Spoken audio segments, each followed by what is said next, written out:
भगवान राम भारद्वाज जी के आश्रम की ओर बढ़े, उससे पूर्व उन्होंने प्रयाग की कथा जानकी जी और लखन को सुनाई, त्रिवेणी की कथा सुनाई, प्रणाम किया, स्नान किया और वहां से फिर भारद्वाज जी के आश्रम की ओर बढ़े हैं।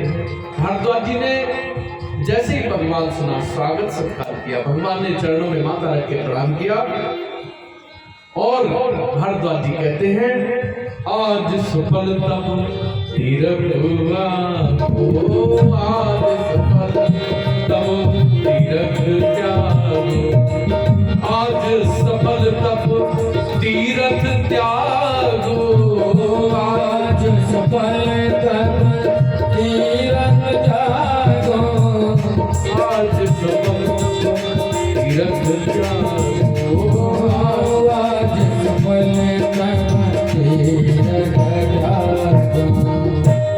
और आज भगवान के दर्शन करने के पश्चात भारद्वाज जी कहते हैं, जब तप तीर्थ दान जो कुछ भी मैंने किया है पूरे जीवन पर, उसका प्रतिफल सफल सकल शुभ साधना, सारे साधनों का सबका फल आपके दर्शन के द्वारा मुझे प्राप्त हुआ है। बहुत प्रसन्न है। भारद्वाज जी ने बहुत प्रकार से स्वागत सम्मान किया, भगवान ने बहुत बहुत आदर भाव से प्रणाम किया है सब ऋषि मुनियों को। यह सुधी, ये जब सुधी पाई, क्योंकि वो वनवासी क्षेत्र है प्रयाग के पास, तो वहां जो कोल किराल और जो आसपास वनवासी गिरिवासी बंधु रहते हैं, उन्होंने जब सुना भगवान आए हैं तो भी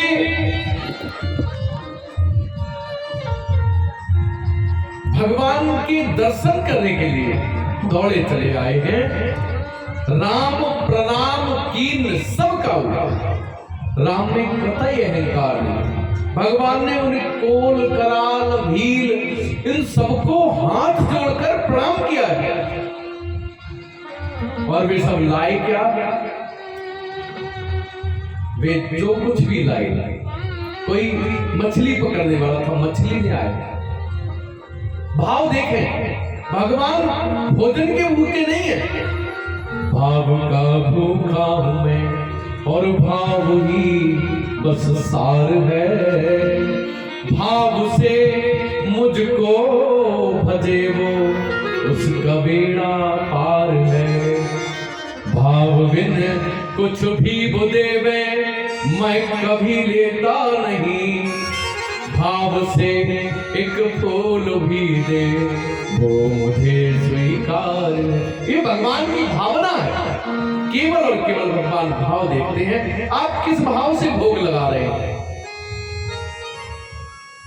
इसलिए भगवान ने सबको बहुत प्रेम, सबको हृदय से लगाया।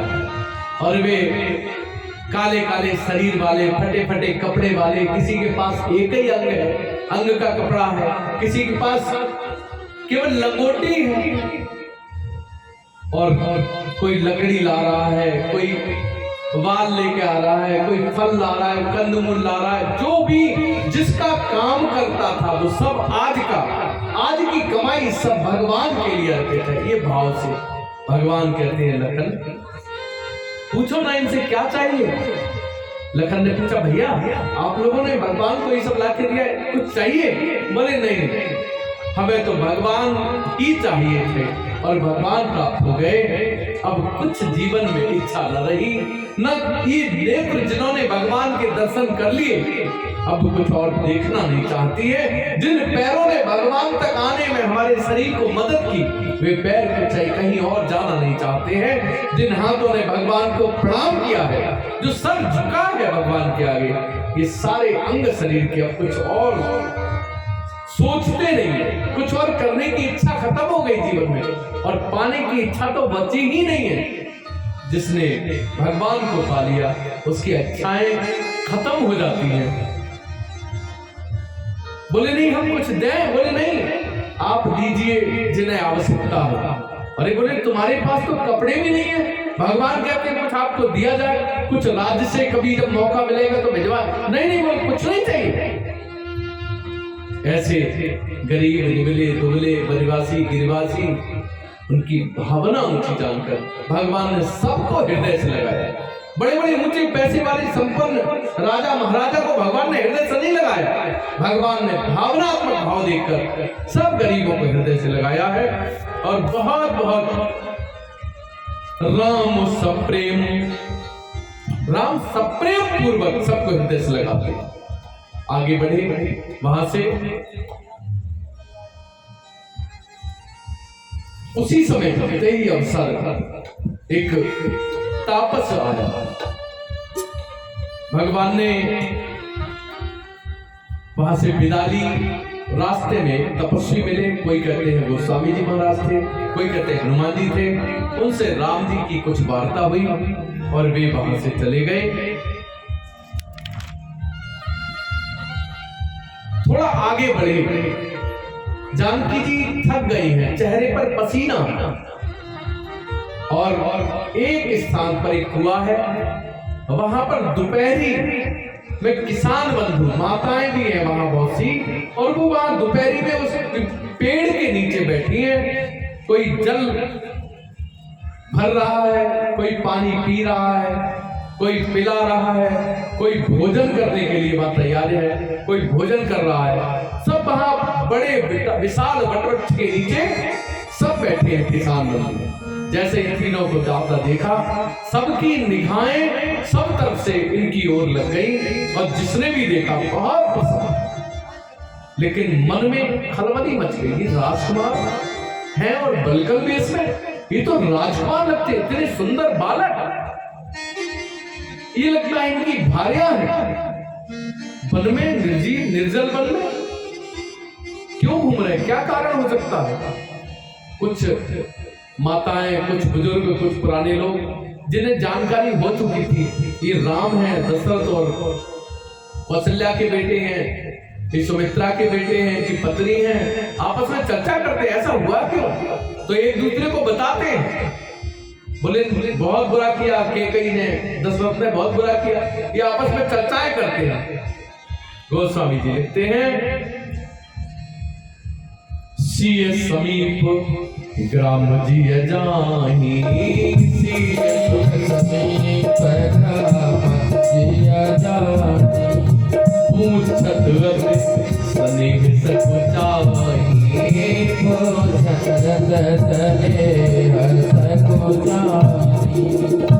जो गांव के किसान बंधु थे, गांव के किनारे से भगवान निकल रहे हैं जानकी जी और लखन सहित, तो जो माताओं ने रोक लिया, बैठो थोड़ा पानी पी लो ना। भगवान की ओर जानकी जी देखा, भगवान ने कहा ठीक है तुम थक गई हो ना, बैठो, नहीं बैठ गए।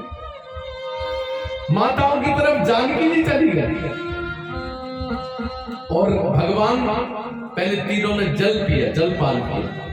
माताओं के साथ जानकी जी बैठ गई, भगवान पुरुषों के साथ बैठे। जानकी जी माताएं बहुत जल्दी अपना मित्रता बना लेती हैं आपस में, वही भाव में जानकी जी से सब कहती है, क्यों, कहां से आई हो, कौन हो, यहां क्यों घूम रही हो? जानकी जी नीचे मुंह करके बैठ गई, क्या बताएं, सोच नहीं आता, समझ नहीं आता। फिर एक माता बोली है, गोस्वामी जी लिख दिया, कोटि मनोज लजावनी हारे, कोटि मनोज लजावनी हारे, सुमुखी कहवई आहे तुम्हारे, सुमुखी कहवई आहे तुम्हारे। हे सुलोचनी, आप एक बात बताओ, ये कोटि मनोज यानी करोड़ों कामदेवों को हरने वाली जिनकी सुंदरता है, ये सामने से कौन है आपकी? जानकी जी मुस्कुरा गई, नीचे मुंह कर लिया जानकी, बहुत सुंदर दृश्य है। फिर दोबारा फिर पूछा, बताओ ना कौन है ये आपके, कौन है? वे पूछना चाहती हैं, समझ तो गई कि इनके पति हैं, लेकिन वे चाहती थी जानकी जी अपने मुख से बताएं। सुनी स्नेह में मंजुल बानी, सुनी स्नेह में मंजुल बानी, मुस्कानी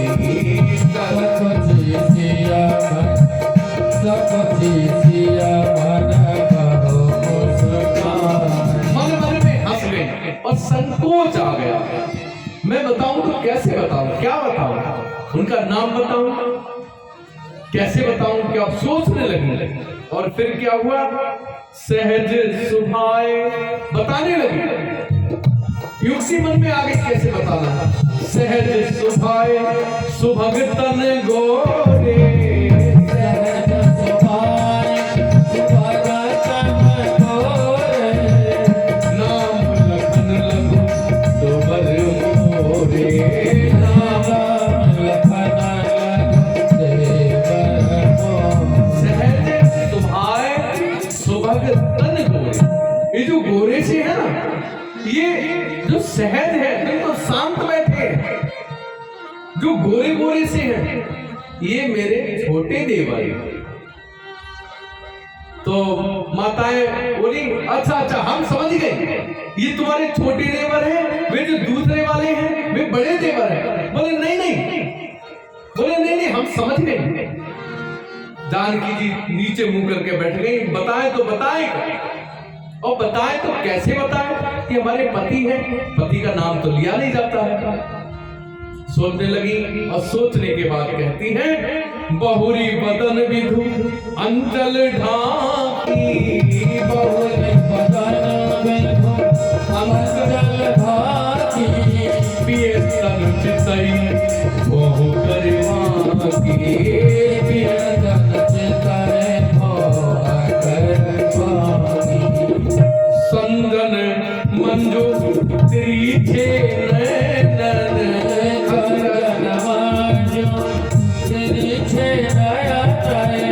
निज पद कहूं नहीं सिय सयन, निज पद कहूं नहीं सिय सयन। तिरछी निगाह की, और तिरछी निगाह से भगवान की तरफ देखा। बहुरी बदन विधु आंचल, अपना पहले शरीर ठीक से ढकने के बाद आंचल मुख ढक लिया। तिरछी निगाह से, थोड़ा तिरछी निगाह से घूंघट काढ़कर और तिरछी नजर करके तिरछी ओर देखा। भगवान की तरफ देख के माताओं से इशारा किया। ये जो है ना, ये जो सांवले सांवले समुद्र सलोने हैं, ये मेरे वे हैं। कौन है? ये तो मेरे देवर हैं, लेकिन वे उनके बड़े भाई हैं, वे हैं। बोले वे कौन है? माताएं आनंद लेती हैं। भगवान कहते हैं, गोस्वामी जी कहते हैं, माताएं आनंद लेके कहती हैं, निज पति कहे तिनहि सैन। जब बहुत देर तक कुछ बता नहीं पाई तब कहा, नहीं वे जो काले काले सांवले से है ना, जो सुंदरता की खान है, वे मेरे पति हैं, और वे गोरे गोरे से हैं, वे हमारे देवर हैं। बोले अच्छा अच्छा हम समझ गए, लेकिन आप आई क्यों हो, कहां से आई हो, क्या है? सब बातें पूछ ली माता जी ने। जानकी जी ने सब धीमे धीमे सारी बात बता दी। वहां से भगवान थोड़ा आराम करके साथ साथ आगे चले हैं, वाल्मीकि जी के आश्रम की ओर बढ़ रहे हैं। गोस्वामी जी लिखते हैं, मुनि महु राम, मुनि कहु राम दंडवत की नाम, मुनि कहु राम दंडवत की नाम, आशीर्वाद विप्रवर दीना,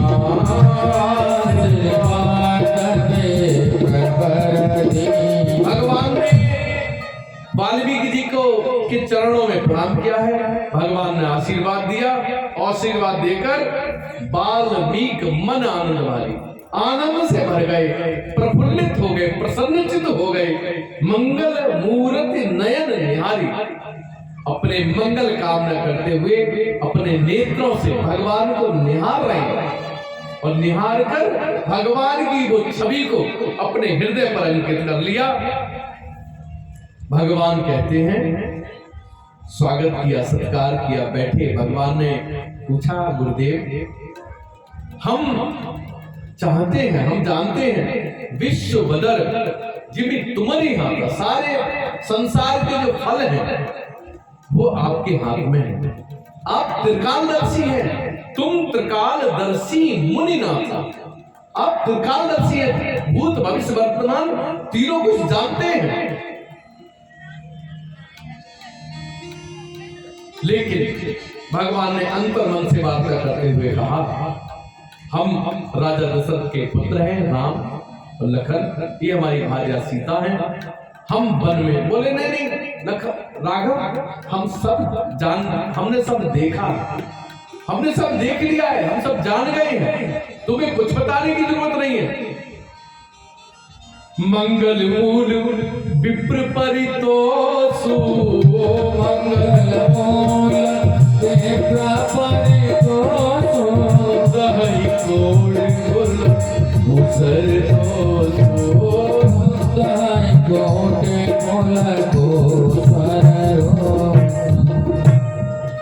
राघव, पृथ्वी के देवता ब्राह्मणों का तुम्हें आशीर्वाद प्राप्त है और उनका जो आशीर्वाद प्राप्त करता है, लेकिन जो क्रोध करता है वो नष्ट हो जाता है।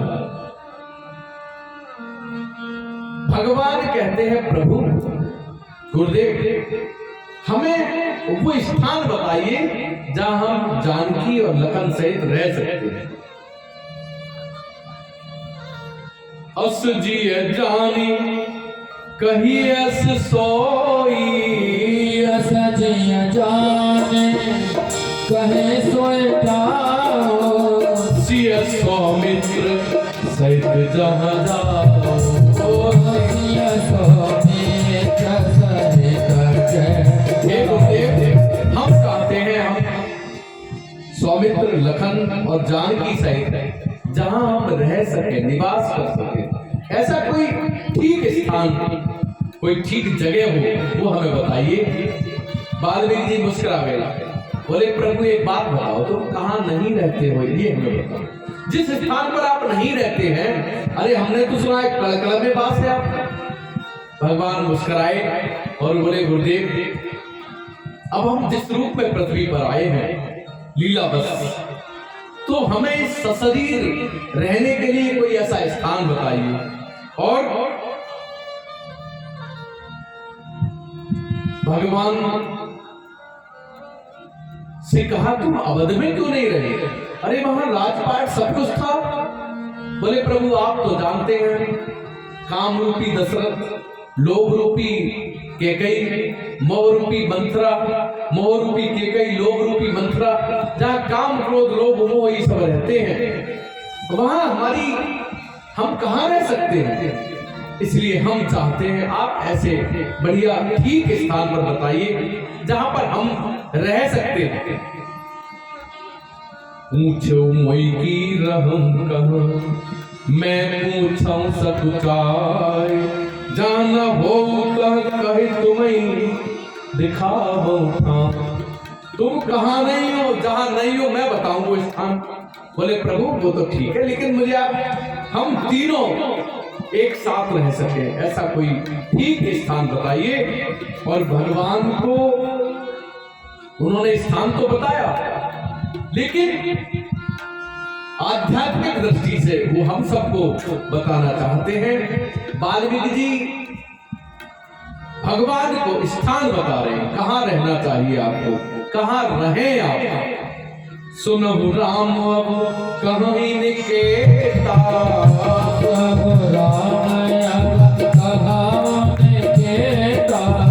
जहाँ बसौ सिय अंत समेता,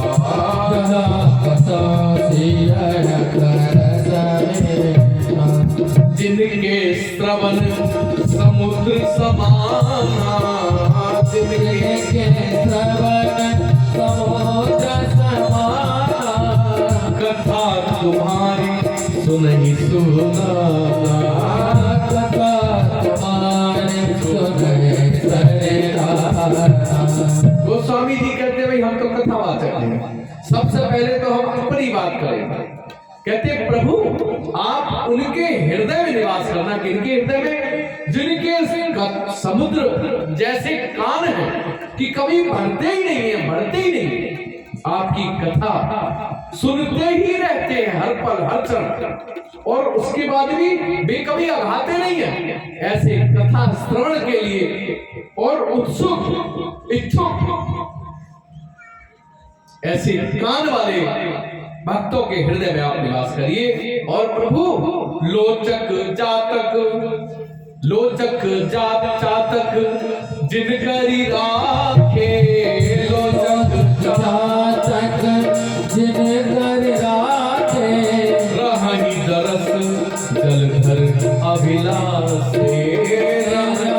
दरस जलधर अभिलाष। जिनके नेत्र केवल और केवल आपके दर्शन की इच्छा अपेक्षा आकांक्षा से रत रहते हैं, आप उनके हृदय में निवास करिए। और प्रभु एक भरोसो एक बल एक आस विश्वास, रही दर्श कह दिया प्रभु, एक जिनका भरोसा है, जिनकी एक ही आस है, जिनका एक ही विश्वास है, वो सब आप पर है, आप उनके हृदय में निवास करिए। और कह दिया प्रभु प्रसाद सुच सुभग सुबासा, प्रभु प्रसाद सुभग सुबासा, सादर जासो लहरी सुनासा, सादर जासो लहरी सुनासा। तुम ही निवेदित भोजन करही, तुम निवेदित भोजन करही, प्रभु प्रसाद भट भूषण भरही, प्रभु प्रसाद भट भूषण धरही। अजय पाल जी लौट कर,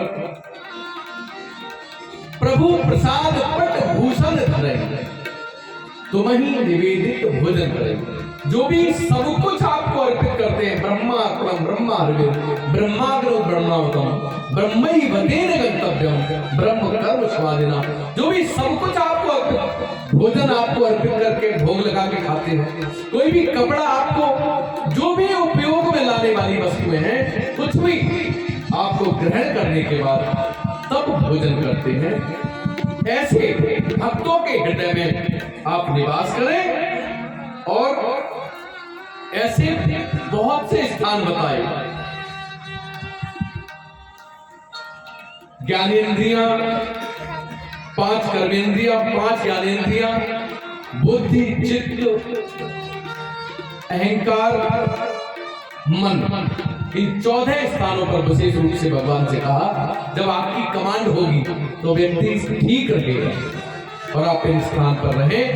और कह दिया सबके प्रिय सबके हितकारी, सबके प्रिय सबके हितकारी, सुख दुख सरिस प्रशंसा भारी, सुख दुख सरिस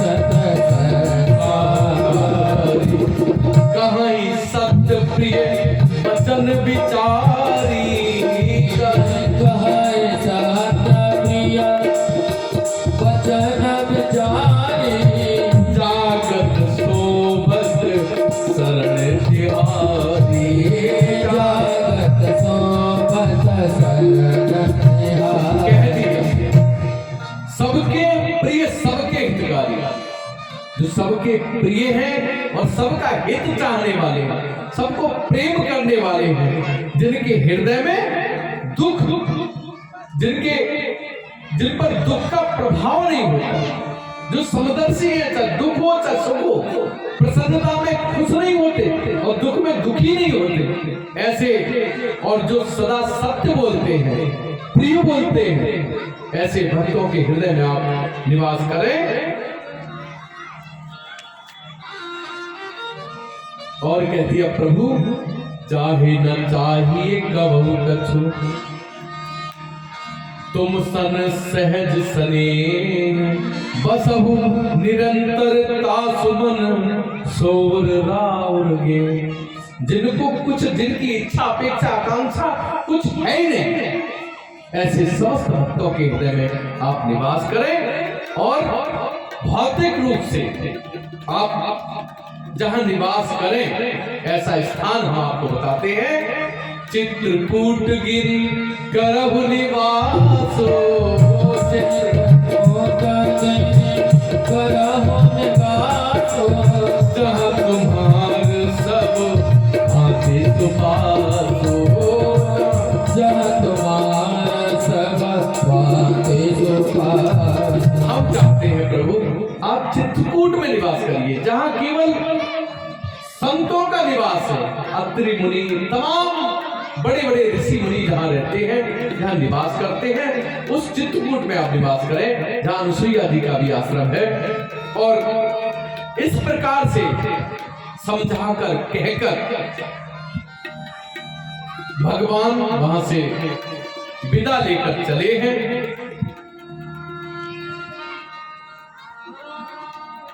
यहां भी चित्रकूट में जब पहुंचे हैं तो तमाम गिरिवासी, वनवासी, गरीब जो वहां रहते थे आसपास, ग्वाले वाले सब भगवान के पास आए हैं। सब भगवान से कहते हैं, भगवान कहते हैं कुछ चाहिए, कैसे आए, क्या है? तो कहते हैं नहीं, हमें कुछ नहीं चाहिए। भगवान लखन जी से पूछते, पूछो इनकी कुछ, बोले नहीं, हमें तो आपके दर्शन चाहिए। और भगवान से कहते हैं प्रभु हमें आपके दर्शन से जो प्राप्त होना है, वो क्या प्राप्त होना है? हमारे जो मन में काम का, क्रोध का, लोभ का, मोह का, अहंकार का ये जो अंधेरा है, ये केवल आपके दर्शन प्रकाश से दूर हो सकता है। बहुत भाव से सब रोकर और भाव से गाते हैं, कहते हैं प्रभु कर दो दूर प्रभु मेरे मन का अंधेरा है, कर दो दूर प्रभु मेरे मन का अंधेरा है।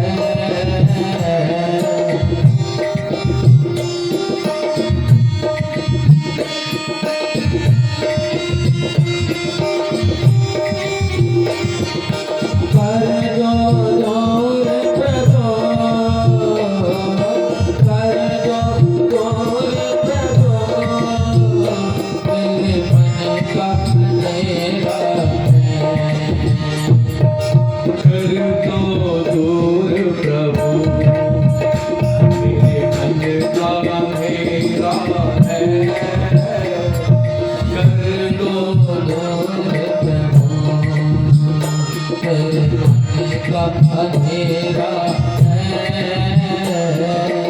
जब से तेरी लगन लगी, जब से लगन लगी, जब से तेरी लगन लगी, जब से तेरी लगन लगी, हुआ मन में सवेरा है, हुआ मन में सवेरा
मोह का है, अहंकार है।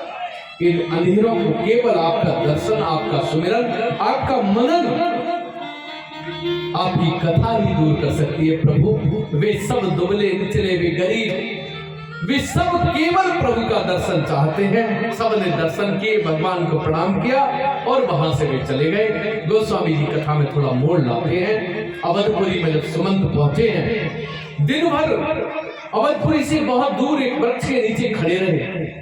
अवधपुरी में प्रवेश नहीं किया। अवधपुरी में रात्रि में प्रवेश करते हैं। सोचते हैं हम सबको क्या बताएंगे कि राघव कहां छोड़कर आए हैं। और वहां जैसे ही अंदर पहुंचे, राजा को देखा आसन विहीन जमीन पर पड़े करहा रहे हैं। राम राम राम बहुत प्रकार से भाव में भगवान का दर्शन करने की इच्छा है। उसमें भोग भूषण, शरीर एकदम जमीन से लगा हुआ, कुछ खाया नहीं है कई दिनों से। मेरा राम आएगा, उसके साथ खाऊंगा। राम मुझे अपने हाथ से मुख में खिलाया करता था। बहुत उदास है, उदासीन, बहुत परेशान है, दुखी है। भगवान से मिलने की इच्छा है, भगवान का दर्शन करने की इच्छा है। भगवान जब तक राम नहीं आएगा तब तक मैं कुछ खाऊंगा नहीं। ये भाव राजा दशरथ का है। और आसन शयन विभूषण हीरा,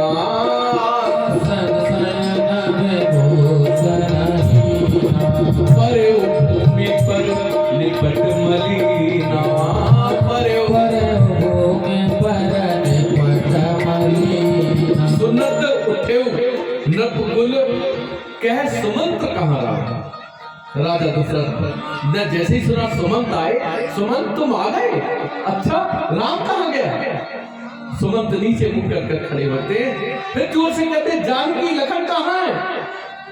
सुमंत बोलते क्यों नहीं, क्या हुआ। सुमंत बहुत जोर जोर से बोले। और जब सुमंत ने कोई उत्तर नहीं दिया तो गर्दन एक साइड तरफ लुढ़क गई और ऐसा लगा जैसे मृत्यु जैसी हो गई। स्थिति वहां एकदम गमगीन हो गई, शोक में वातावरण बन गया।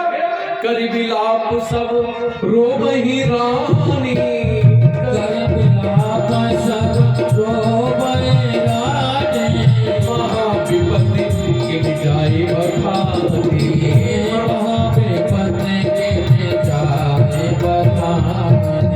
सुनी विलाप दुखहु दुख भागा। ऐसा विलाप, इतना दुख में वातावरण बन गया है कि वहां दुख देखकर, रानियों का दुख देखकर दुख भी भाग गया। ऐसा गोस्वामी ने लिखा है, दुख दुसहु दुख भागा, दुख चला गया वहां। जिस समय हमारा अंत समय आता है, शरीर का अंत समय जब आता है, तो हमने जीवन में जितने भी पाप किए हैं उन पापों को हम याद करते हैं। उन पापों को याद आ जाती है अचानक।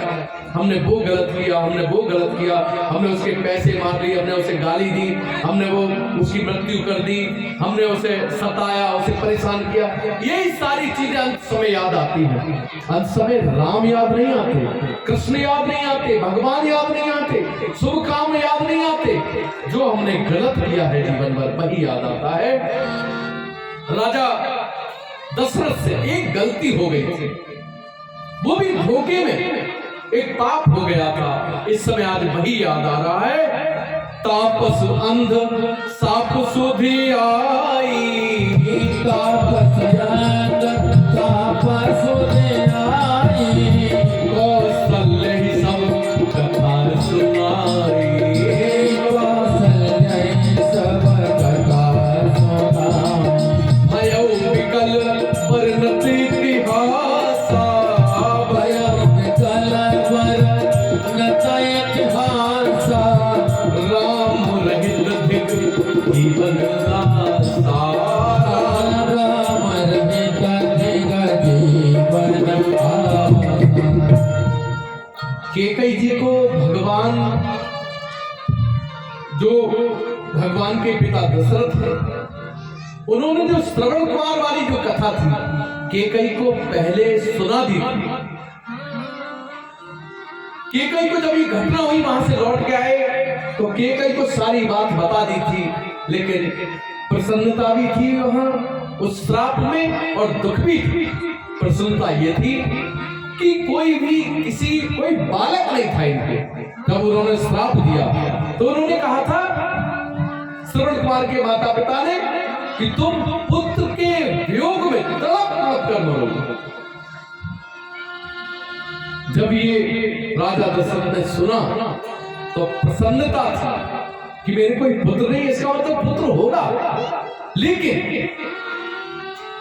दुख ये था कि मेरे द्वारा इतना बड़ा पाप हो गया और पुत्र मेरे अगर होगा तो पुत्र के वियोग में तड़प तड़प कर मरूंगा। इसका मतलब क्या पुत्र मेरा मर जाएगा?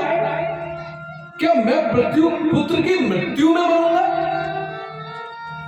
ये संशय मन में हमेशा राजा दशरथ के और केकई के रहता था। इसलिए कौशल्या सुमित्रा को नगर में किसी को बात नहीं बताई गई थी कि उन्होंने श्राप दिया और पाप अंत में याद आता है, जैसा मैंने अभी बताया।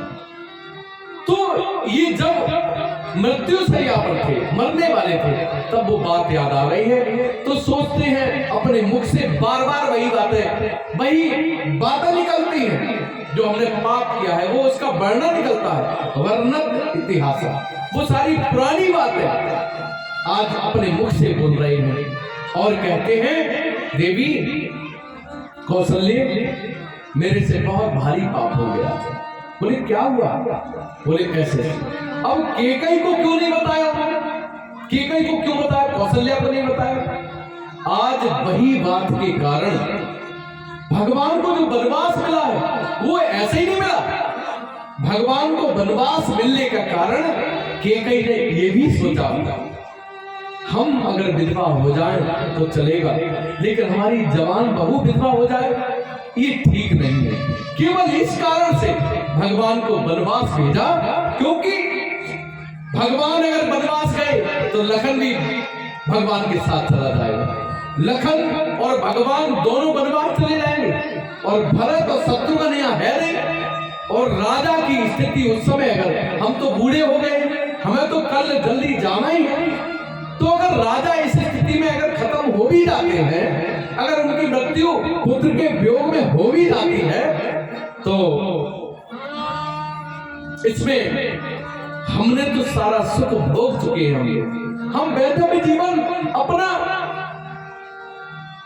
एक तरह से स्वीकार कर लेंगे, हम उसे निभा लेंगे। लेकिन अगर मेरे कोई पुत्र की मृत्यु के कारण मेरी बहू कोई विधवा ना हो और पुत्र की मृत्यु पर विलाप करते करते फिर राजा दशरथ की मृत्यु हो गई, तो दो मृत्यु घर में हो जाएंगे। ये तो बहुत बड़ा अपराध हो जाएगा, बहुत गलत हो जाएगा। इसलिए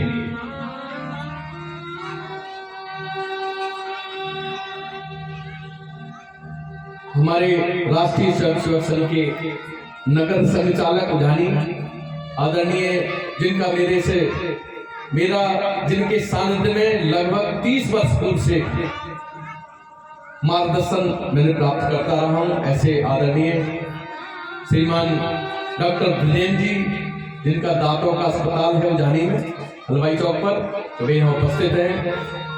उनके साथ आदरणीय कमलेश जी, जो विभिन्न दायित्वों पर हैं और सब प्रकार से समाज की सेवा में रत रहते हैं। दोनों ही मेरे बहुत शुभचिंतक हैं, बहुत बहुत धन्यवाद।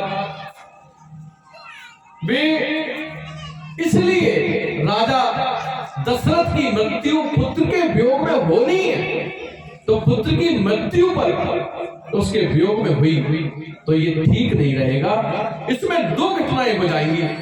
एक तो घटना ये होगी कि एक पुत्र कम हो जाएगा, खत्म हो जाएगा, एक मेरी बहू विधवा हो जाएगी और हम चार फिर भी विधवा होनी। इसलिए क्यों ना हम विधवा हो जाएं, लेकिन हमारी बहू सदवा रहे, हमारी बहुएं सुखी रहे, हमारी बहुएं संपन्न रहे, हमारी बहुएं सब प्रकार से आनंदित प्रसन्नचित रहे। और ऐसा अपना मंतव्य केकई का रहा, इसलिए भगवान को वनवास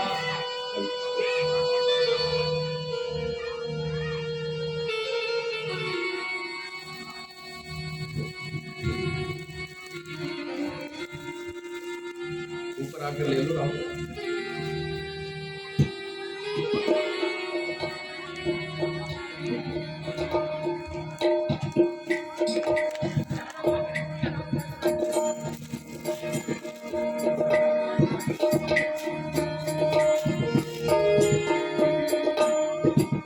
ओ मेरे राम चले आना, मेरे राम चले आना, मेरे राम चले आना, मेरे राम चले आना।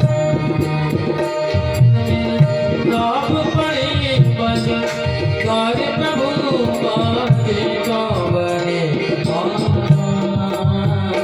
मेरे राम चले आना, मेरे राम चले आना, मेरे राम चले आना, मेरे राम चले आना।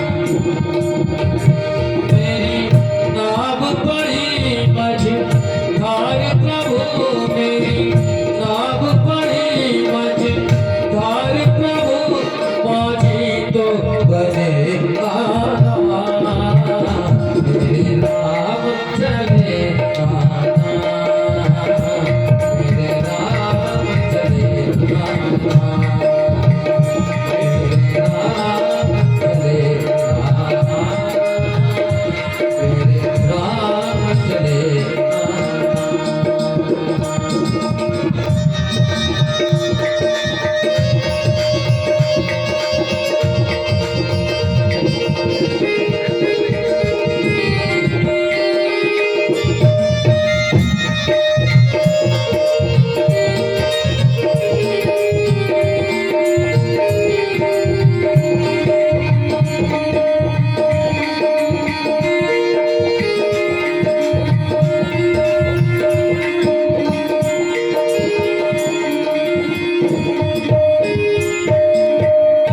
अजय पाल जी, हमारे अजय पाल जी यहाँ आपका यहाँ इंटर कॉलेज है पास में।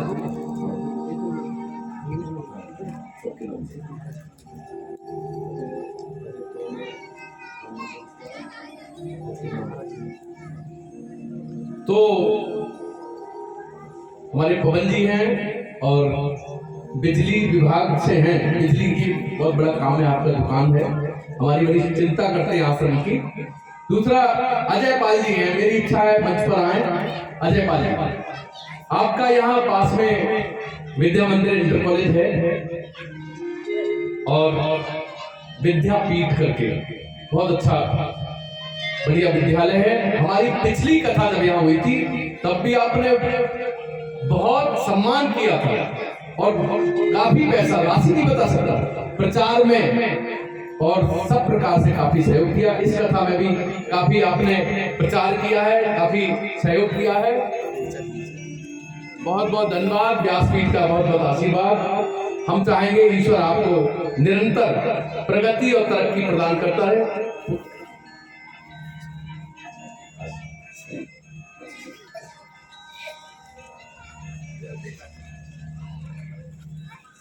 आप यहाँ अहेरबारा गांव में वहां के रहने वाले हैं, आश्रम के बहुत मुख्य कड़ी हैं, शुभचिंतक है, मेरे व्यक्तिगत शुभचिंतक है।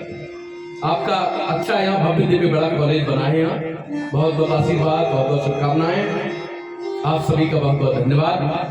तो इसलिए कैकेयी ने भगवान का वनवास इसीलिए भी दिया कि हमारी कोई बहू विधवा ना हो जाए, तब भी हम विधवा हो जाएंगे। इसलिए अगर हमारे चारों पुत्रों के वियोग में राजा दशरथ की मृत्यु होगी वरदान के अनुरूप, तो हम वैधव्य जीवन अगर झेल सकती हैं, हमारी बहू कोई विधवा ना हो, ये भाव था कैकेयी का। आज रो रो कर राजा दशरथ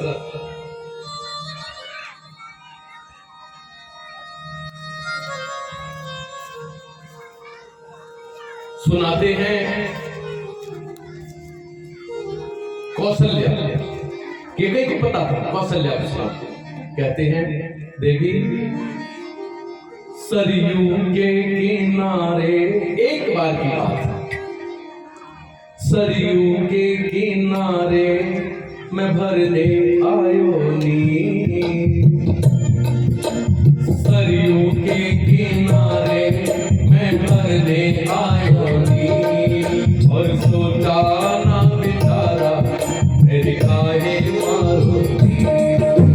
सरयू के किनारे मैं भरने आयो नी, श्रवण कुमार कहते हैं, सरयू के किनारे मैं भरने आयो नी, कुछ सोचा ना बेचारा मेरे काहे मारोती, कुछ सोचा ना बेचारा मेरे काहे मारोती। श्रवण कुमार की घटना पूरी बताते हैं। श्रवण कुमार मुझसे रो रो कर ये कहता है, क्या कहता है? सरयू के किनारे मैं भरने आयो नी, और सोचा ना बेचारा मेरे काहे मारोती। सरयू के किनारे मैं भरने आयो नी, कुछ सोचा ना बेचारा मेरे काहे मारोती। और श्रवण कुमार रो रो कर कहते हैं, अंधे हैं माता पिता कोई न सहारा, अंधे हैं माता पिता कोई ना सहारा, अंधे हैं माता पिता कोई न सहारा, अंधे हैं माता पिता कोई ना सहारा, दोनों की आंखों का मैं ही तारा, दोनों की आँखों का मैं ही तारा। चला नहीं जाए, हाँ चला नहीं जाए, कलेजा हो रही थी, और सोचा ना बेचारा मेरे काहे मारोती। चला नहीं जाए, कलेजा हो रही थी, और सोचा ना बेचारा मेरे काहे मारोती। सरयू के किनारे मैं भरने आयो नी, कुछ सोचा ना बेचारा मैंने काहे मारोती। रो रो कर श्रवण कुमार अपने माता पिता को याद करते हुए राजा दशरथ से कहते हैं, और कहते हैं, अरे दुष्ट उनको तू पानी पिला दे, अरे दुष्ट उनको तो पानी पिला दे, पानी पिला दे, मेरा हाल सुना दे, पानी पिला दे, मेरा हाल सुना दे। अरे दुष्ट उनको तू पानी पिला दे, अरे दुष्ट उनको तो पानी पिला दे, पानी पिला दे, मेरा हाल सुना दे। पानी पिला दे, मेरा हाल सुना दे। क्यों? रास्ता देखे मेरी बेहोगे बहुत अधीर, रास्ता देखे मेरी बेहोगे बहुत अधीर, और सोचा ना बेचारा मेरे काहे मारोती। कुछ सोचा ना बेचारा मैंने काहे मारोती। सरयू के किनारे मैं भरने आयो नी, सरयू के किनारे मैं भरने आयो नी, कुछ सोचा ना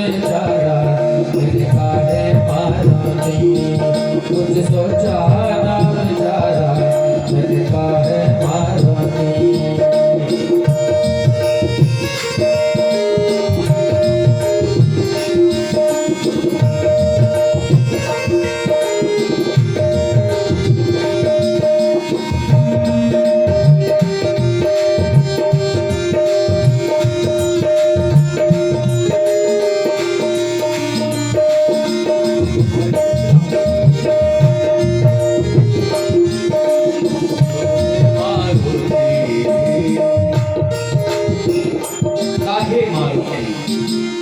राजा दशरथ कहते हैं, मैंने पक्षी शिकार के लिए जैसे ही गधे की आवाज हुई गुड़गुड़, मैं समझा कोई हिरन है, और मैंने शब्द की आवाज सुनकर शब्द में दीवार चलाया, जिससे श्रवण कुमार एक युवा बालक की मृत्यु हो गई। मैं जब तक वहां पहुंचा तब तक उसके सीने में तीर घुसा हुआ। मैंने सब कुछ सहन किया और उसे बहुत प्रयास किया, लेकिन उसकी मृत्यु हो गई। उस समय वो रो रो कर मुझे उसने कहा कि मैं निर्दोष हूं और मुझे पाप लग गया। जब मैं उसका समाचार लेकर और जल लेकर उनके माता पिता के पास पहुंचा तो उन्होंने मुझे श्राप दिया। मेरा पाप ये मुझे पीछा नहीं छोड़ता। देखो देखो देखो कौशल्या, वो मुझे बूढ़े श्राप दे, देखो देखो बूढ़ी श्राप दे रही है। हर दीवार पर, हर जगह, चारों तरफ श्राप देते हुए पुत्र वियोग में तू तड़प तड़प कर मरेगा, तड़प तड़प कर मरेगा। यही आवाज उनके कानों में गूंज रही है। चीख रहे हैं, चिल्ला रहे हैं, कौशल्या बचाओ, सुमित्रे बचाओ। चीख चीख कर, चिल्ला चिल्ला कर, जोर जोर से, हार रघुनंदन प्राण प्रीते, तुम मित्र जियत बहुत दिन बीते।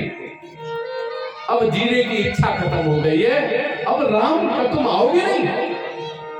और कहते हैं, हाँ जानकी लखन हार रघुबर, जानकी लखन हार रघुबर, आप हित चित जातक जल जल।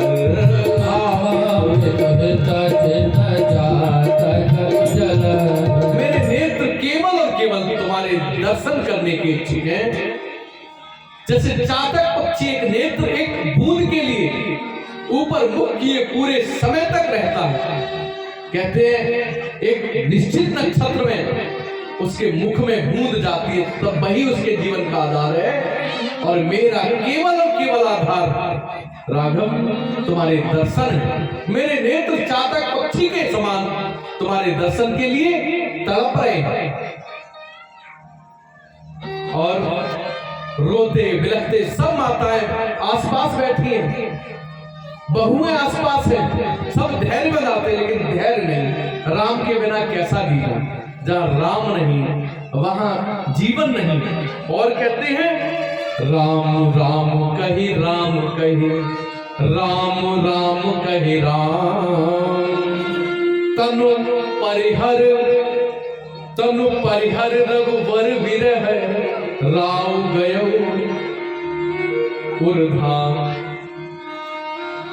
भगवान के पिता, आप विचार करें, अनंत कोटि ब्रह्मांड के नायक देवादिदेव भगवान विष्णु के अवतार भगवान राम, उनके पिता को पाप ने नहीं छोड़ा, जो अज्ञाने में पाप हो गया। और हम तो दिन भर पाप करते हैं। विचार करें, आज से प्रायश्चित करें, अपने लिए जीवन परिवर्तन करने का प्रयास करें। आज के बाद कोई पाप नहीं होगा, सावधानी रखें। और जो किए हैं उन्हें प्रायश्चित करते हुए भगवान के सामने बखान करें। राम राम राम राम कहे राम कहे, राम राम कहे राम। 6 बार राम राम कहकर और राजा दशरथ ने प्राण छोड़ दिए। राव भयउ सुरधाम, देवलोक को गए। राम राम कहे, राम कहे, राम राम कहे राम, तनु परिहर रघुबर विरह, राव गए सुरधाम। तन परिहर रघुबर विरह, राव गए। संत बंधुओं पर आ जाए।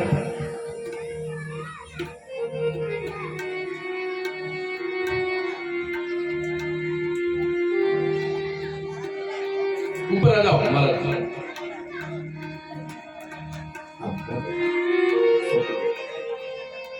बैठो। तो राव गए सुरधाम, देवताओं के लोक चले गए, उनकी मृत्यु नहीं हुई।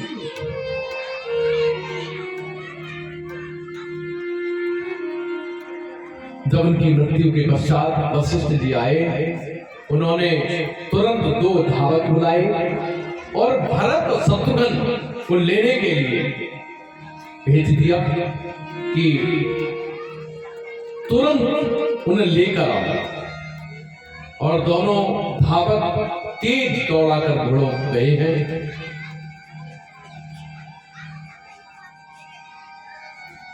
भरत और शत्रुघ्न को उनकी ननिहाल में समाचार दिया। रात में भरत जी ने एक सपना देखा। वो सपना सुबह खराब सपना बताकर शत्रुघ्न से रोते हैं, कहते हैं मुझे लगता है कोई अनहोनी हो गई, कोई घटना घटित हो गई, कोई अशुभ कुछ का ऐसा कुछ हो गया जो हमारे हित का नहीं। ऐसा कहते हैं। सुबह उठकर दान करते हैं, जाप करते हैं, भगवान सब ठीक रखना, हमारे घर पर सब ठीक हो। और ये सब कर करा के पूजा पाठ करके आज भूख नहीं है, प्यास नहीं है, क्योंकि रात में सपना देखकर मन कुछ उदास है, कुछ संताप में है, कुछ दुख में है, कुछ कष्ट में है। कहते हैं कि जैसे ही धावक पहुंचे, उन्होंने केवल और केवल एक ही समाचार दिया,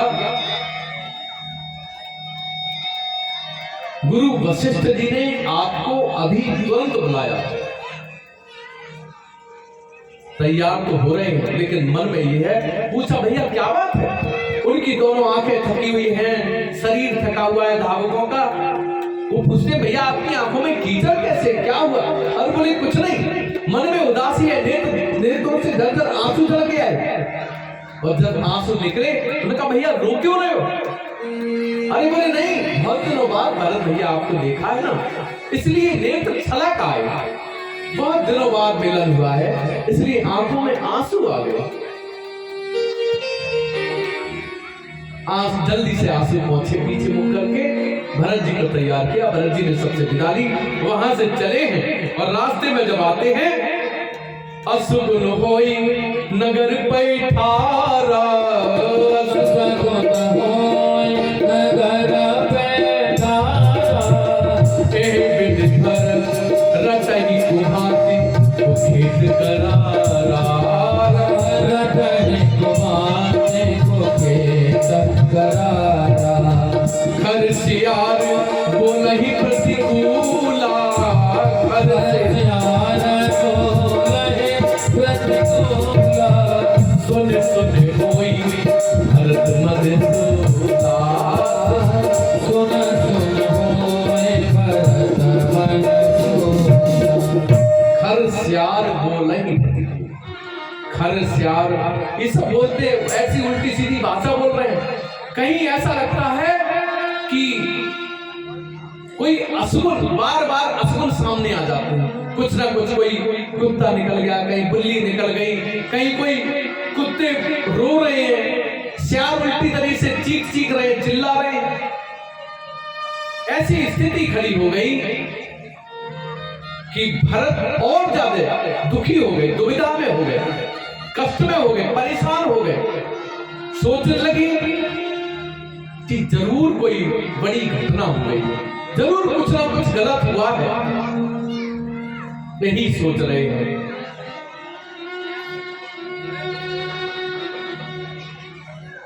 भरत जी जैसे ही अवध में प्रवेश किए हैं, अवध में प्रवेश करते ही आज कोई स्वागत नहीं, कोई सम्मान नहीं, कोई अगवानी नहीं। भरत जी सोच गए अवध में कुछ ना कुछ ऐसा हुआ है जो ठीक नहीं है, जो मेरे जीवन के लिए ठीक नहीं है, जो मुझे ठीक नहीं है। मुझे कुछ ऐसा लगता है कि अवध में कुछ बड़ी अनहोनी हो गई। और ये सोचकर मन में बहुत दुखी है, संकित भाव से नगर में प्रवेश किया है और बहुत संकित भाव से महल में प्रवेश किया है। कोई कुछ बताता नहीं, पूछते भैया हमारे घर सब ठीक है ना, हमारी अवध में सब ठीक है ना। कोई अनहोनी तो नहीं हो गई अवध में। हमारे बीच आदरणीय रजनीश गुप्ता जी प्रमुख उद्योगपति हैं उजानी से, समाजवादी पार्टी के प्रदेश के सदस्य हैं। उनका बहुत बहुत स्वागत, बहुत बहुत अभिनंदन। व्यासपीठ उन्हें शुभकामनाएं देती है। अपना मंतव्य उनका पूरा हो। उनके साथ प्रदीप गुप्ता, नगर अध्यक्ष समाजवादी पार्टी उजानी, मंच पर आए भाई साहब।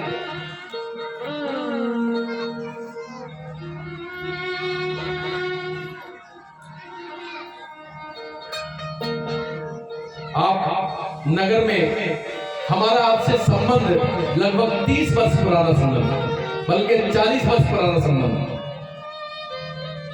हमारा जन्म स्थान जहां है वहां आपका बड़ा तेल का कारोबार था, उस समय से हमारे पारिवारिक संबंध।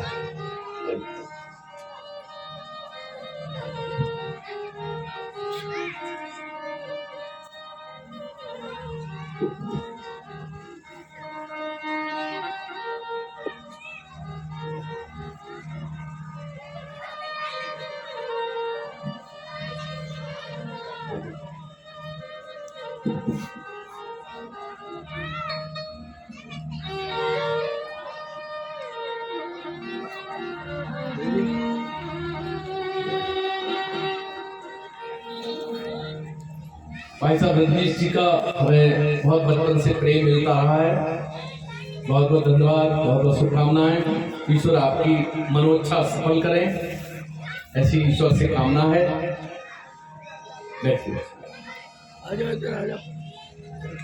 हाँ,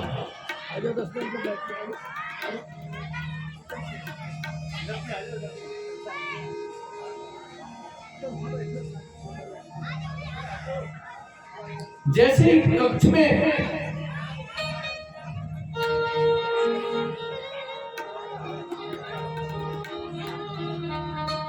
जैसे ही दरवाजे में प्रवेश किया, आज भरत की मां कैकेयी बहुत प्रकार से प्रसन्न है। कैकेयी भूल गई कि मैं विधवा हो गई, उसका कारण भी मैं ही हूं, लेकिन खुश इसलिए है कि भरत आए। कैकेयी हर्षित यही भांति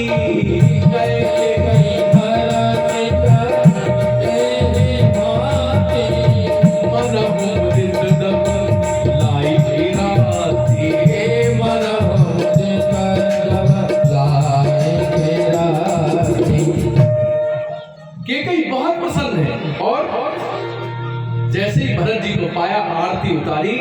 आरती उतारते उतारते आरती बुझ गई अचानक। भरत जी घबरा गए, कांप गए, कोई बड़ी अनहोनी हो गई। और अनहोनी ऐसी हो गई, Only are you?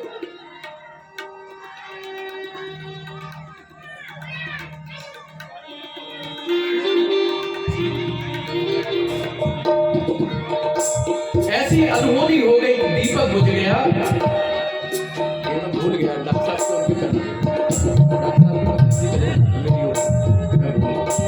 तो ऐसी अनहोनी हो गई। ये मुझे भरत जी बहुत दुखी हुए, आशंकित हो गए।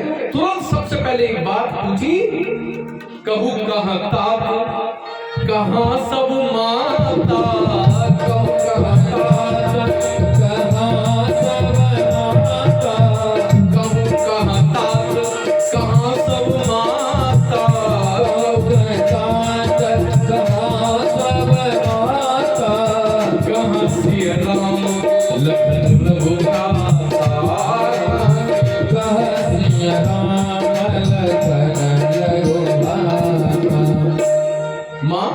सब माताएं कहाँ हैं? मैं तो अक्सर जब भी आता था तो आपके भवन में पिताजी, माताजी सब लोग एक साथ होते थे।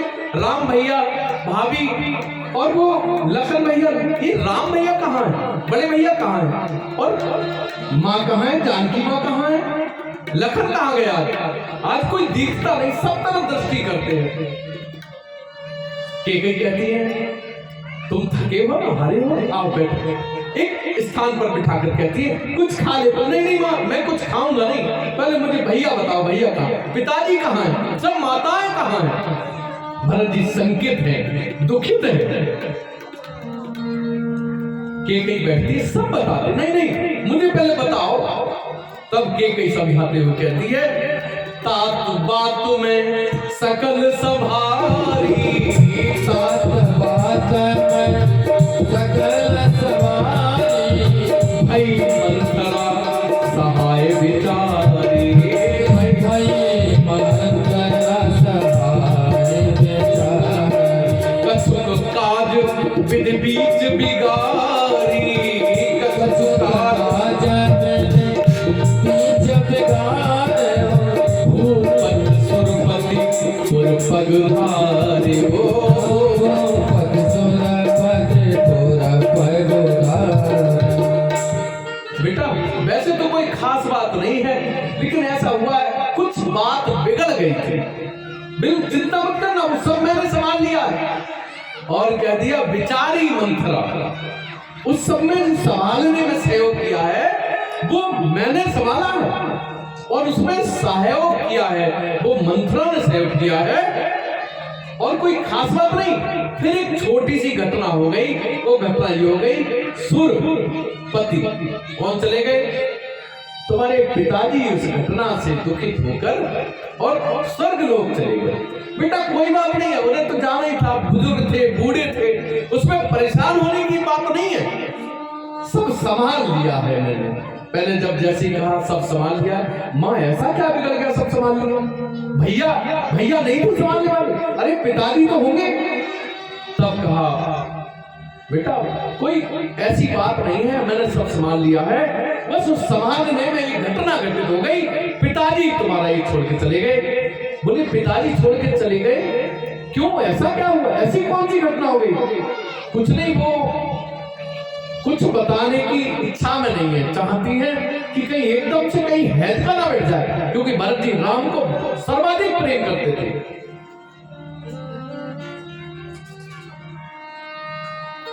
तब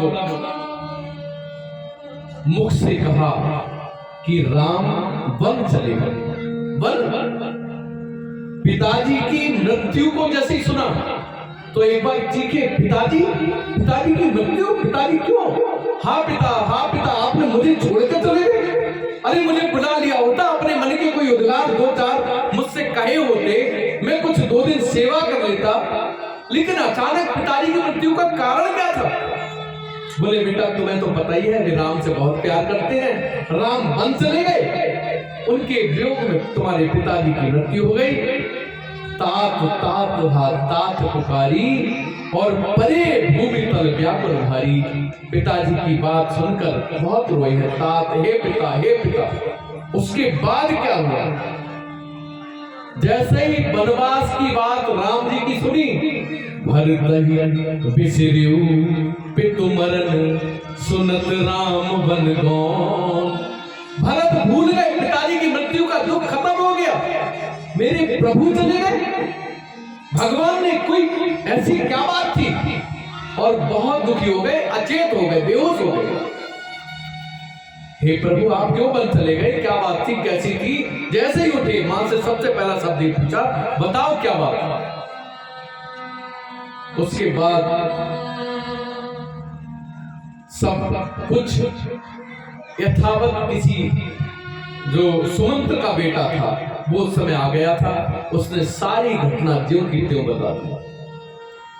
धीरज धर भर ले गो सासा, धीरज धर भर ले गो सासा, पाप बिन सबई हाथी कुल नासा, पाप बिन सबई हाथी कुल नासा। एकदम से सबसे ज्यादा नाराज हुई शत्रुघ्न जी, पापिनी है, डंकिनी है, मेरे कुल का नाश करने के लिए तू आई थी क्या, आज से तू मेरी माँ है, माँ नहीं है, आज से मैं तुझे माँ मानूंगा नहीं, कहूंगा नहीं। वो बार बार निवेदित भाव से कहती है, बेटा हमने तुम्हारे राज्य बनाने के लिए, तुम्हें राजा बनाने के लिए तो ये सब किया था, मैंने तो बेटा तेरे भले के लिए किया, तो तू मेरा भला करेगी। और एकदम से बहुत दुखी हो गए, क्रोधित हो गए। आज से मैं तेरा बेटा नहीं, तू मेरी मां नहीं। कुबड़ी उधर आई, शत्रुघ्न ने एक लात मारी, वो मुंह से रुधिर बहाने लगी। भगवान ने कहा भैया क्यों मार रहे हो मरी हुई को, इसका कोई दोष नहीं है। और वहां से शत्रुघ्न और राम जी दो, शत्रुघ्न और भरत वहां चले हैं। भरत दया ने दीन छुड़ाई, भरत ने को दया आई, उन्होंने छुड़ा दिया। वहां से कहा अब इनका मुझे अपनी इनका केकई का मुंह नहीं देखना है। और वहां से तुरंत कौशल्या मां को की ओर चले, लेकिन पैर बढ़ते नहीं हैं। मां सोचती होंगी मेरे कारण ही तो उनका बेटा, प्रिय बेटा वनवास बन गया है।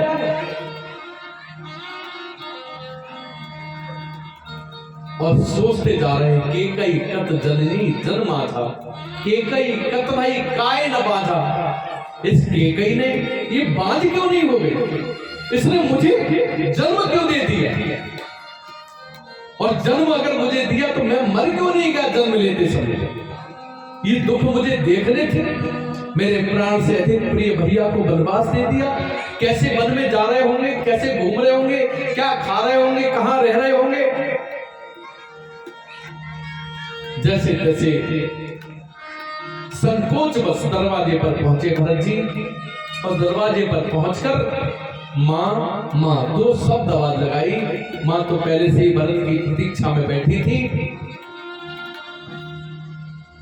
और जैसे ही आवाज लगाई भरत जी गिर गए, बेहोश हो गए। दौड़कर कौशल्या मां आई और पुचकारा उठाया, पानी वानी डाला, भरत की चेतना दूर हुई।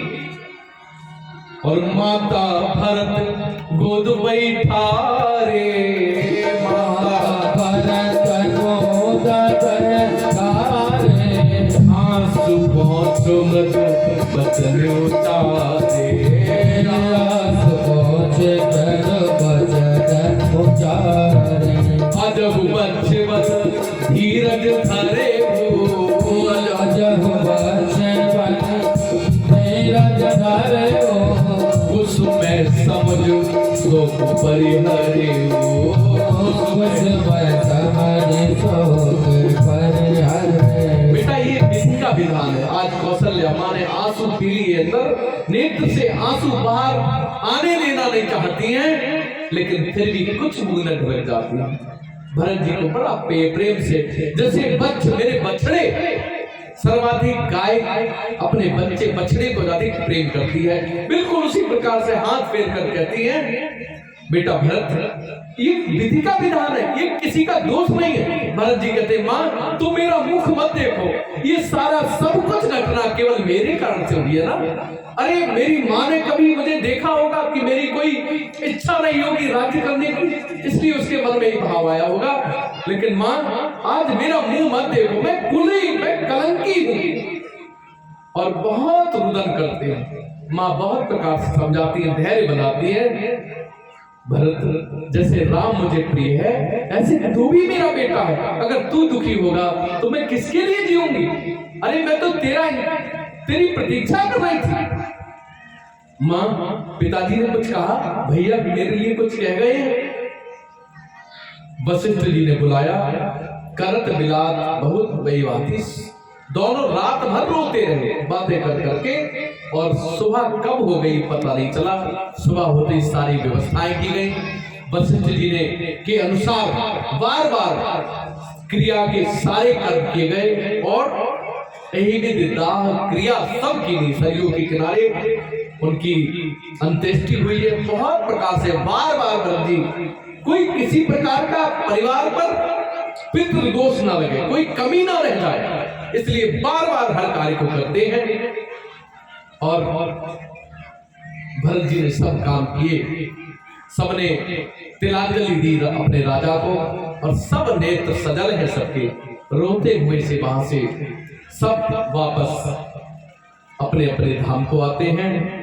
तत्पश्चात एक घटना, राज्यसभा जुड़ी, वहां सब बैठे और सब बैठकर राज्यसभा में मंत्रणा करते हैं। आज भरत के राज तिलक की चर्चा होगी, भरत को राज तिलक के लिए मनाया जाएगा, उनका तिलक करने की वार्ता सब करते हैं आपस में। वशिष्ठ जी ने, उस सभा में वशिष्ठ जी भी थे और वशिष्ठ जी ने भरत को देखा। भरत जी वशिष्ठ जी के चिपक के बिलख बिलख कर फूट फूट कर रोने लगे। गुरुदेव, हमारा तो कोई रहा ही नहीं आपके अलावा, आप हमारा मार्गदर्शन करें, हम क्या करें, कैसे करें। तब वशिष्ठ जी भी रो गए। पहली बार वशिष्ठ जी बिलख बिलख कर रोए हैं। सुनहु भरत भाभी प्रबल बिलख कहो मुनिना। भरत, हमारे बस में नहीं है, ये भाभी, ये विधि का विधान है, ये विधि की इच्छा थी, ऐसे ही होना है। सुनहु भरत भाभी प्रबल बिलख कहो मुनिना। हानि लाभ जीवन मरण यश अपयश विधिहान। भरत, बेटा भरत, ये सब कुछ हमारे बस में नहीं है, ये विधि का विधान है, विधि की यही इच्छा थी। इसलिए हमारे बीच इस क्षेत्र के लोकप्रिय समाजवादी पार्टी के नेता और आदरणीय कृष्णपाल सिंह यादव गुरु हमारे उपस्थित हैं। व्यासपीठ पर आए, व्यासपीठ का आशीर्वाद ग्रहण करें। भाई साहब कृष्णपाल जी, आप बहुत समय तक लोकप्रिय ब्लॉक प्रमुख रहे हैं और हमारे बहुत प्रिय हैं, हमारी शुभचिंतक हैं आदि कृष्णपाल जी।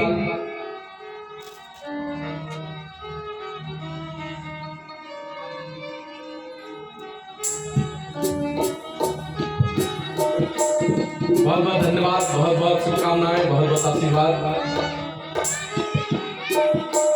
कह दिया, सुनहु भरत भाभी प्रबल बिलख कहे मुनिनाथ।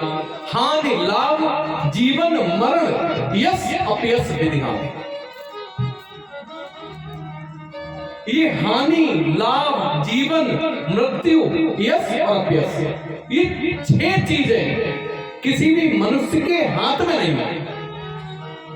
भरत, प्रिय भरत, मैं तुम्हारा गुरु हूं, मैंने सारे शास्त्र पढ़े हैं और मैं सब कुछ जानता हूं, बहुत कुछ जानता हूं, लेकिन ये सब मेरे हाथ में भी नहीं है।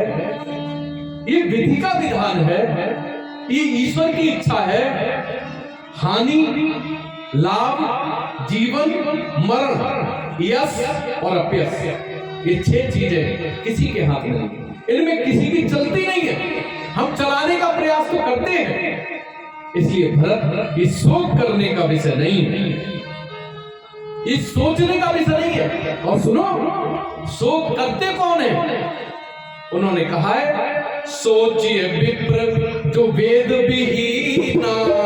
सोचिए विप्र जो वेद विहीना। तज निज धर्म विषय लैलीना।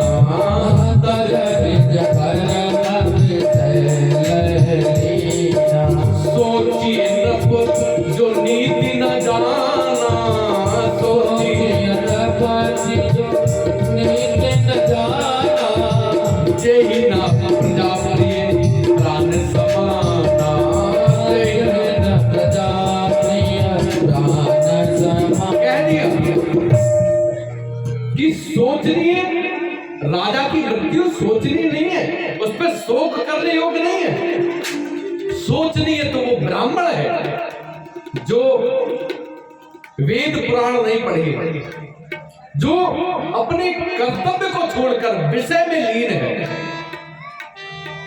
जो गलत कर्म में युक्त है, जिनका काम पढ़ना पढ़ाना है, जिनका काम यज्ञ करना कराना है, जिनका काम दान करना और कराना है, जिनका दान लेना और दान देना भी है ब्राह्मणों का काम। शिक्षा प्राप्त करना, शिक्षा प्रदान करना ब्राह्मणों का काम है, और यज्ञ करना और यज्ञ कराना, ये दोनों काम, 6 काम ब्राह्मणों के।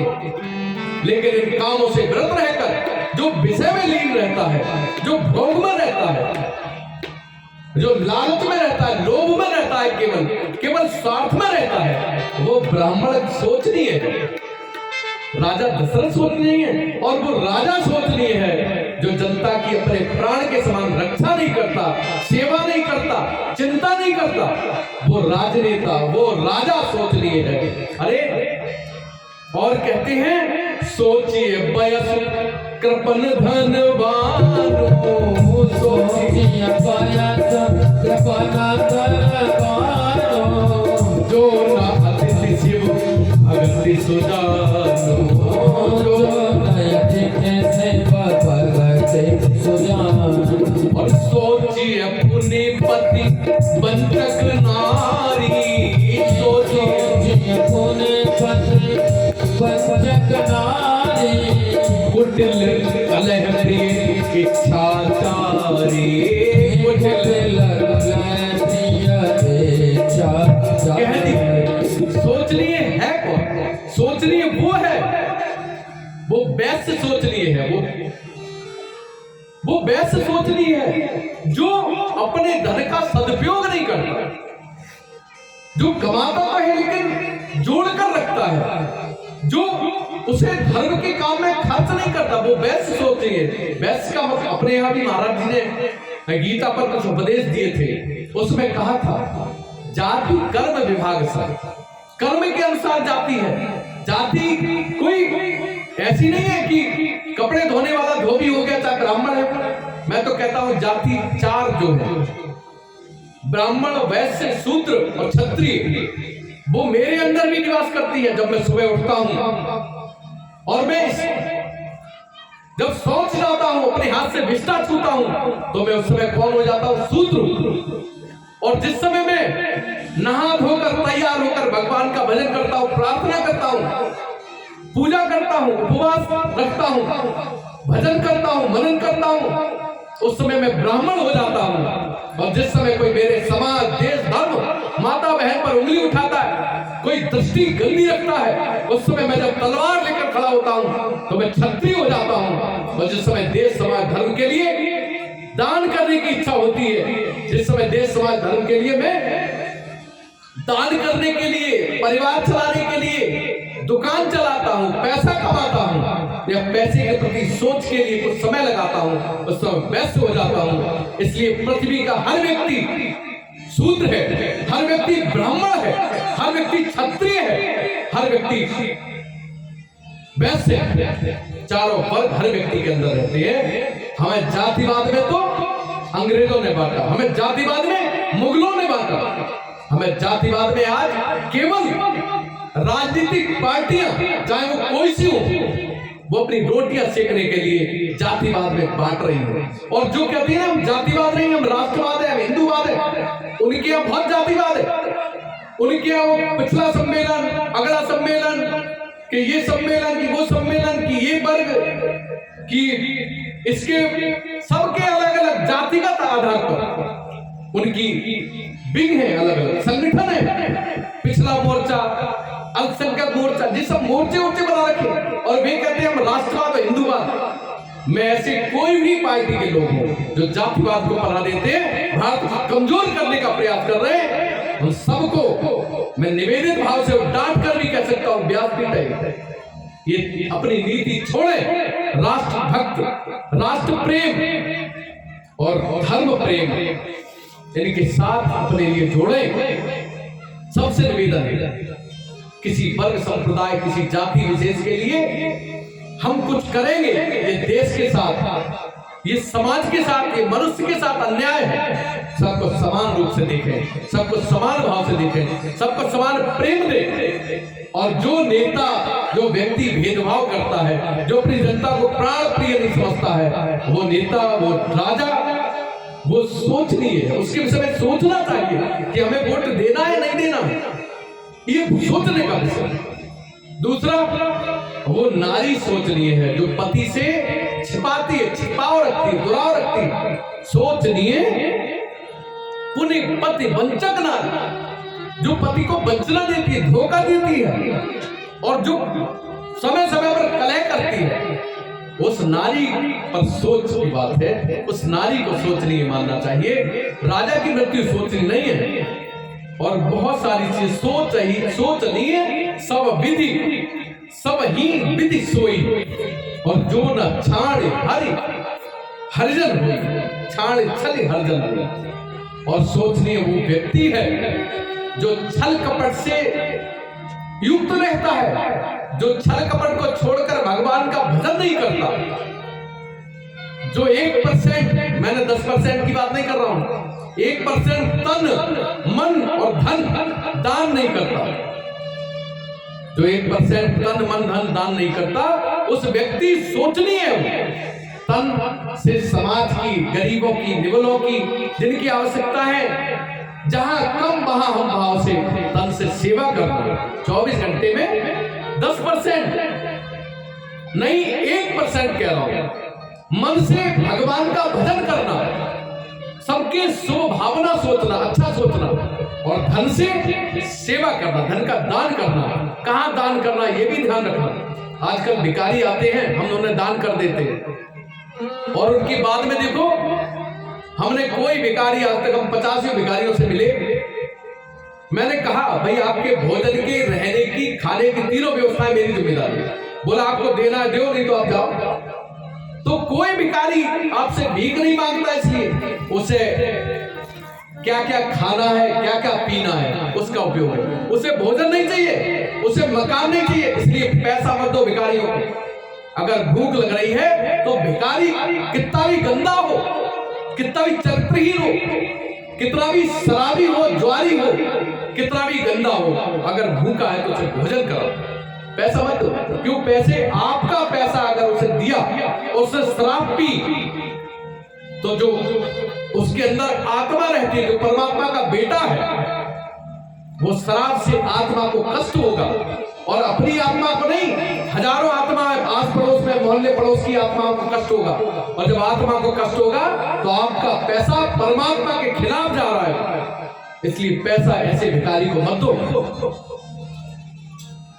ऐसे लोग जो ऐसा करते हैं वे सोचनीय है, जो भगवान का भजन नहीं करते। और कह दिया भरत तुम्हारे पिताजी सोचनीय नहीं है। क्यों नहीं है? सोचनीय नहीं कौशल राव, सोचनीय नहीं कौशल राव, भुवन 4-10 प्रगट प्रभाव, भुवन 4-10 प्रगट प्रभाव। सोचनीय नहीं कौशल राव। अरे राजा दशरथ सोचनीय नहीं है, उनकी मृत्यु पर सोच मत करो। अरे उनका प्रभाव, उनका दान, उनका तप, उनकी वीरता, उनका राज्य करने का जो सिस्टम था, उसे चारों 14 भवनों में, तीनों लोकों में सब जानते हैं। और वे सोचनीय कैसे भी नहीं है।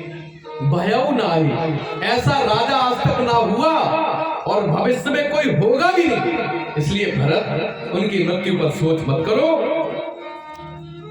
भरत जी ने जैसी सुना, अपने आंसू पहुंचे, शांत हुए। उसके बाद कहते हैं आपने मुझे समझा दिया, मैं समझ गया गुरुदेव, लेकिन मेरे मन में कुछ प्रश्न हैं और मैं बेबाक कहना चाहता हूं। मुझे इस पर किसी की कोई किसी का किसी प्रकार से मुझे उत्तर चाहिए इसका। क्या क्या पूछते हैं? कहते हैं सुनो, अनुचित उचित विचार कर,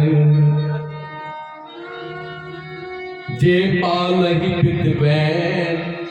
अनुचित उचित विचार तज, जे पालहि पित बैन। ते भाजत सुख सुजस के, वसई अमर पति। कहते हैं अनुचित उचित का उत्तर विचार कर देना गुरुदेव। कहते एक बात बताओ, राम जी को वनवास क्यों दे दिए? और यही सभा में गुरुदेव भरत के उत्तर नहीं दे पाए। बाद में भरत जी ने कहा, आपने ही सिखाया है, तुम्हें ही निवेदित भोजन करें। हर चीज भगवान के प्रति, भगवान को अर्पित करके ग्रहण करनी चाहिए। इसलिए मैं ये कहना चाहता हूं कि जो राज्य मुझे दिया जा रहा है वो भगवान को ग्रहण किए बिना मैं कैसे उसे भोग सकता हूं, मैं कैसे उसे भोगूंगा भगवान को बिना ग्रहण किए। इसलिए सबकी भगवान को मनाने के लिए इच्छा हुई और भरत जी सबके साथ, पूरे नगरवासी जो जो जा सकते हैं, भक्त सबको साथ लेके चलता है। आज भरत जी भगवान की भक्ति में डूबे हैं, इसलिए भक्त ने कह दिया, भगवान ने तो सबको छोड़ गए, लेकिन भक्त भगवान से मिलाने के लिए ही जीता है। कोई भी कृतत्व है उसका भगवान से मिलाने के लिए ही होता है। कोई भी करनी भगवान से भक्त को मिलाने के लिए भक्त ही करता है, संत ही करता है। और आज भरत जी संत रूप में, भरत जी के नेतृत्व में सब तीनों माताएं और समस्त प्रमुख नगरवासी और जो जो भगवान की दर्शन करना चाहते थे वे सब इकट्ठे होकर भरत जी के नेतृत्व में चलते हैं। रास्ते में गुरु मिले हैं। गुरु समझे भरत जी राम जी पर आक्रमण करने के लिए आए, इसलिए परीक्षा लेते हैं। गुरु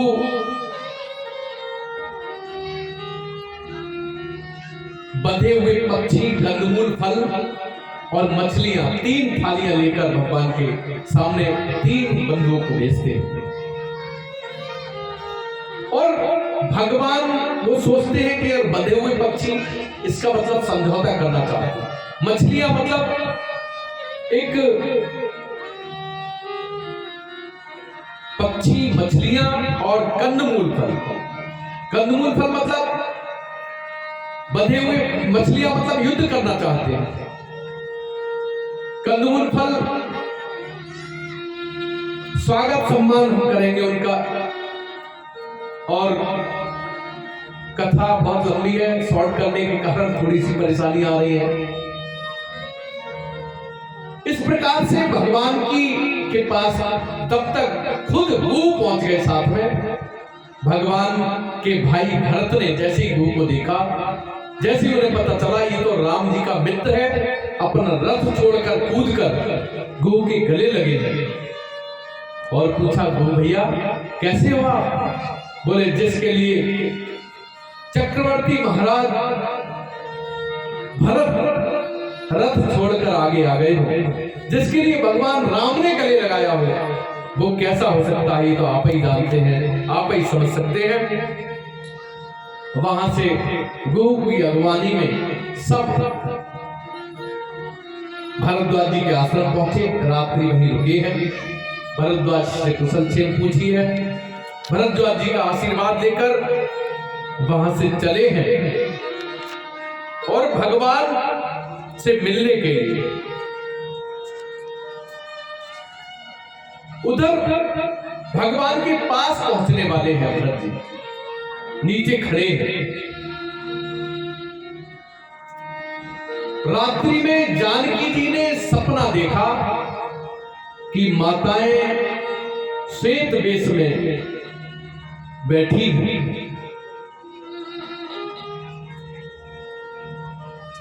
कोई बड़ी घटना घटित हो गई ये आशंका। सुबह जानकी जी ने भगवान और लखन जी को इस सपना सुनाया।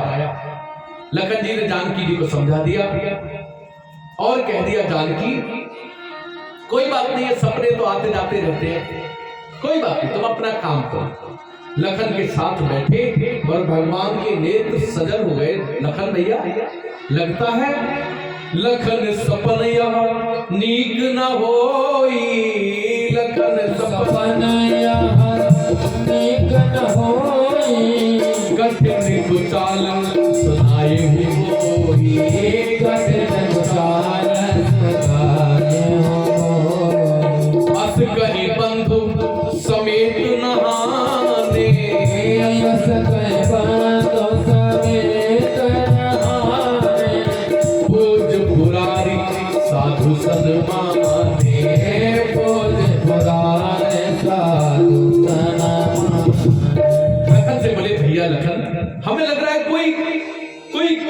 कुटिल कोई बात ऐसी, कोई अशोभनीय कुछ ना कुछ ऐसा कुछ अशुभ समाचार प्राप्त होने वाला है।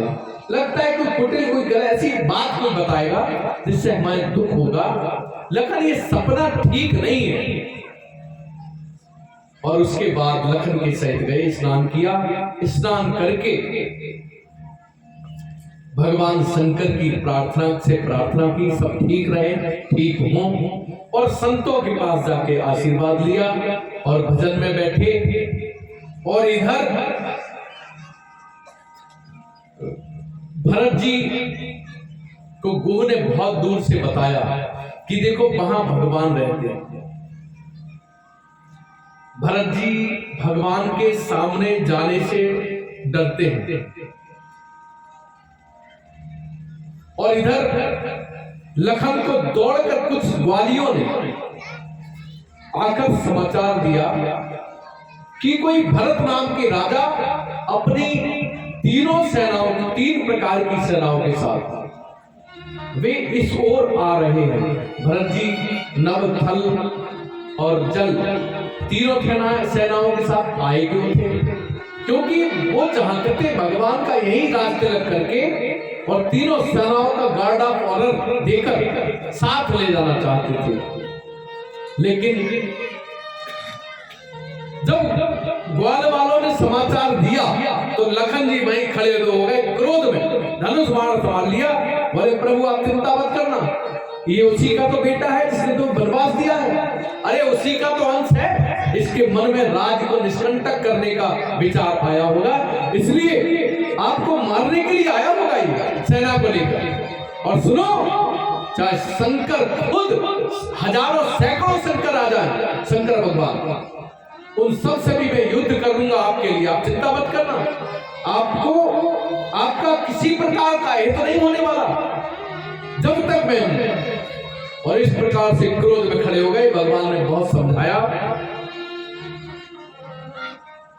बोले भरत ऐसा नहीं है, भरत बहुत प्रिय है, भरत ऐसा सोच भी नहीं सकता। आकाशवाणी ने समझाया, तब कहीं जाके भरत जी, लक्ष्मण जी शांत हुए। लेकिन सावधान है, शांत तो है लेकिन सावधान है। चले भरत जहां सिय रघुराई, चले भरत जहां सिय रघुराई, साथ निषाद और लघु भाई, साथ निषाद और लघु भाई। और भरत रो रहे हैं, बिलख रहे हैं, तड़प रहे हैं। मुझे लगता है भगवान के सामने जाऊं तो जाऊं कैसे? क्या भगवान मुझे स्वीकार करेंगे? मेरे कारण ही तो भगवान को वनवास हुआ है। क्या भगवान मुझे शरण देंगे? और रो रो कर भगवान से कहते हैं, प्रभु अपनी शरण में ले लो राम, ले लो राम, ले लो राम, ले लो राम, मुझे अपनी शरण में ले लो राम, मुझे अपनी शरण में ले लो राम। लोचन मन में जगह न हो तो, लोचन मन में जगह न हो तो, जुगल शरण में ले लो राम, मुझे अपनी शरण में ले लो राम, मुझे अपनी शरण में ले लो। और कहते हैं, हे प्रभु मैं पापी हूँ, मैं कामी हूँ, मैं क्रोधी हूँ, मेरे अंदर सारी गंदगियां भरी हैं, लेकिन मैंने आपको पाया है। तुमने लाखों पापी तारे, तुमने लाखों पापी तारे, मेरी बाजी बाजी हारे, मेरी बारी बाजी हारे। मेरे पास न पुण्य की पूंजी, मेरे पास न पूजा की पूंजी, मधु पूजन में ले लो राम, मुझे अपनी शरण में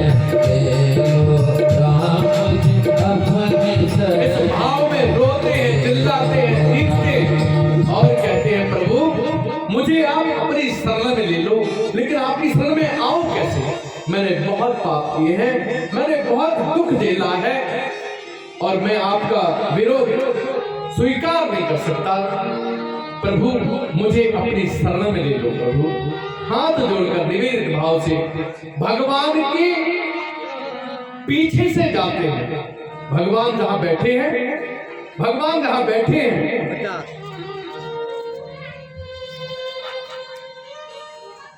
भगवान जहां बैठे हैं, जिस कक्ष में बैठे हैं भगवान जी, झोपड़ी में हैं, वहां पीछे से प्रवेश करते हैं, सामने से आने की हिम्मत नहीं पड़ती।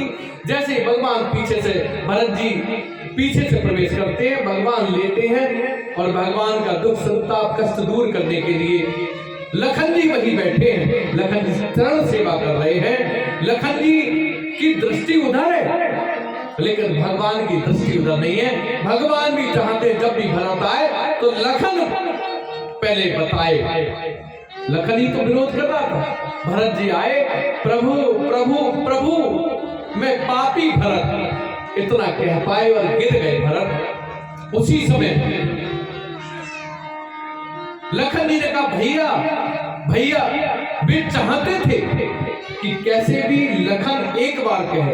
भगवान अंदर से दुखित हो रहे हैं, मेरा भरत गिर गया है, लेकिन जैसे लखन की दृष्टि पड़ी, लखन ने कहा भैया भरत पूरा कह भी नहीं पाए। उसी समय भगवान उठे, राम सुनि प्रेम धीरा, और कहूं पट कहूं निसंग धर धीरा। भगवान इतनी तेज उठे, किसी ने कहा ये चारों चीजें गिर गई, कहूं धनु कहूं निसंग कहूं तीरा, कि इसलिए गिरे पृथ्वी कहीं हिल ना जाए। भगवान की बहुत स्पीड है। एक क्षण में उठे भगवान ने भरत को उठाए, हृदय से लगाया। भरत कहते प्रभु मेरा मुख मत देखना, प्रभु आप मुझे दूर ही से रहने दो, मैं पापी हूं, मैं कामी हूं, मैं क्रोधी हूं, मैं लोभी हूं, मैं गंदा हूं, प्रभु आप मुझे क्षमा करें, मुझे दूर ही रखो प्रभु। बहुत प्रकार से भरत रोते हैं। दोनों का मिलन हुआ है, भरत मिलाप हुआ है यहाँ। और अगले दिन सभा बैठी, सबने अपना मंतव्य दिखाया कि वे भरत जी को, भरत जी कहते हैं राम जी से, वशिष्ठ जी के द्वारा अपना विषय रखते हैं।